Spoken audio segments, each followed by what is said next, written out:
మనం ఎప్పుడు మర్చిపోలేమని చెప్పి తెలియజేసుకుంటున్నాను. ఇంకో పక్క రాజకీయం అంటే సొంత వ్యాపారాలు చేసుకోవడం కాదు, భావోద్వేగాలు రెచ్చగొట్టడం కాదు, ప్రజల జీవితాల్లో వెలుగు చూపించగలిగింది నిజమైన రాజకీయం అని చెప్పి కూడా నేను మీకు తెలియజేస్తున్నా. మీరు ఒక్కసారి ఆలోచిస్తే తెలుగుదేశం ముందు, తెలుగుదేశం తర్వాత తెలుగు వారి చరిత్ర రాయాలంటే చాలా సులభంగా రాసే అవకాశం ఉంటుంది. ఇప్పుడు హైదరాబాద్ని మీరు చూస్తున్నారు. 95 ముందు ఒక్కసారి మీరు ఆలోచించుకోండి. జూబ్లీ హిల్స్ ఇదే డెడ్ ఎండ్. అప్పుడు ఇప్పుడు చాలా మంది మిత్రులు పత్రికా విలేకరులు వచ్చారు.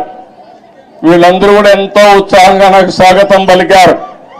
ఆ రోజటి నుంచి ఈ రోజటి నుంచి ప్రత్యక్ష సాక్షులు రాయడానికి పత్రికా విలేకరులందరూ.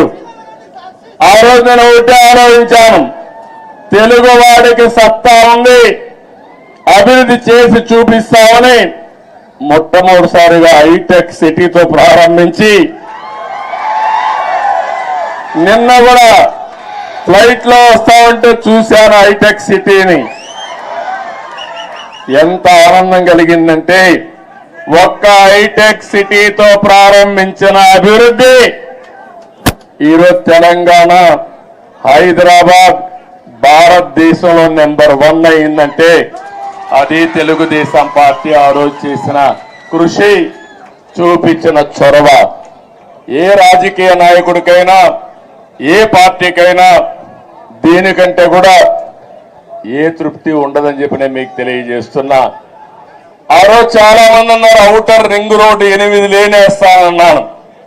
ఇప్పుడు మీరందరూ కూడా మర్చిపోవచ్చు, కొంతమంది గుర్తుండకపోవచ్చు, కానీ నా మనస్సాక్షిగా ఆలోచించినప్పుడు నేను చేసిన పని నా మనసుకు ఆహ్లాదం ఇస్తుంది, ఆనందాన్ని ఇస్తుంది, తృప్తిని ఇస్తుంది అని చెప్పి కూడా నేను మీకు తెలియజేస్తున్నా.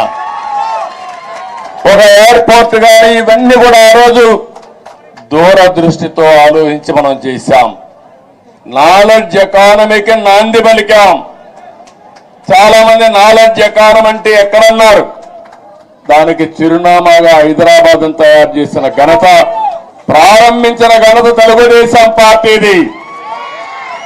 అదే సమయంలో ఆ తర్వాత వచ్చిన అన్ని రాజకీయ పార్టీలను అభినందిస్తున్నా.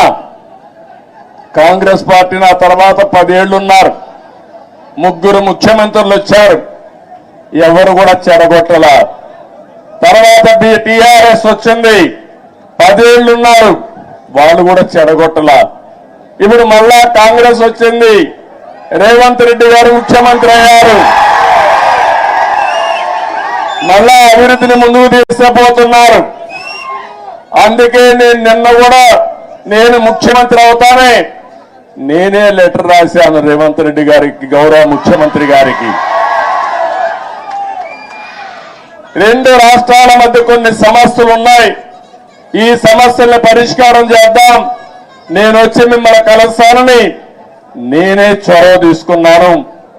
దానికి తెలంగాణ ముఖ్యమంత్రి సానుకూలంగా స్పందించారు. అందుకు ఈ సభ ద్వారా కూడా మనస్ఫూర్తిగా ధన్యవాదాలు తెలియజేస్తున్నాను. తెలుగు జాతి ఒకటి, అన్నదమ్ములు విడిపోతాం, విడిపోతే చిన్న చిన్న సమస్యలు వస్తాయి, భావోద్వేగాలు ఉంటాయి, కానీ అది శాశ్వతంగా ఉండకూడదు. ఎప్పుడైనా అన్నదమ్ములు విడిపోయినా బయట వాళ్ళు మన మీదకి వస్తే మన ఇద్దరం ఒకటేనని చెప్పి నిరూపిస్తామన్నా కాదా అని మిమ్మల్ని అడుగుతున్నా. ఆ ఐకమత్యం ఇక్కడ ఉండాల్సిన అవసరం ఉంది.